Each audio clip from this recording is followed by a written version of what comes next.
φτηνό ξενοδοχείο και τα σεντόνια των πολλών μες σε καθρέφτες δίχως μνήμη θα ξεκινήσουμε λοιπόν. Γλίστρουν τα όνειρα στον ύπνο όπως τα τρένα στο σταθμό και στην ανάσα σου γυρεύω κάποιο αρχαίο σκηνικό και στην ανάσα σου γυρεύω κάποιο αρχαίο σκηνικό.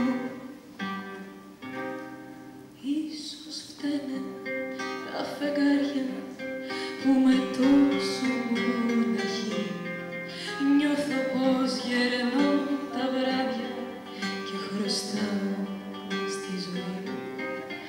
Ίσως φταίνε τα φεγγάρια και πολύ με λένε τρελή. Μόνο ψάχνω στα σκοτάδια μήπως κάτι και συμβεί. Ίσως φταίνε τα φεγγάρια, ίσως πάλι φταίς κι εσύ.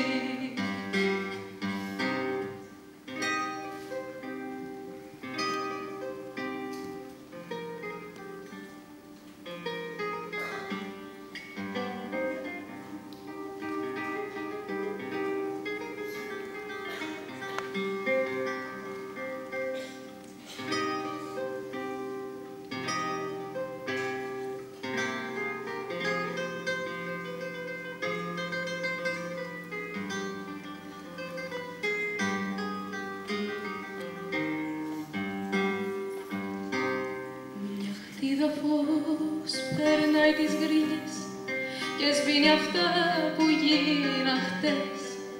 Πως μπλέκουν λέω οι ιστορίες και των ανθρώπων οι τροχές μες στο φτηνό ξενοδοχείο και τα σεντόνια των πολλών μες σε καθρέφτες δίχως μνήμη θα τελειώσουμε λοιπόν.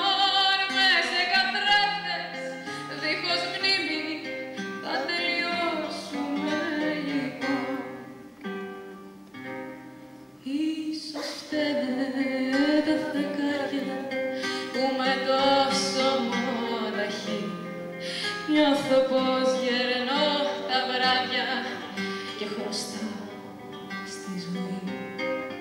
Ίσως φταίνε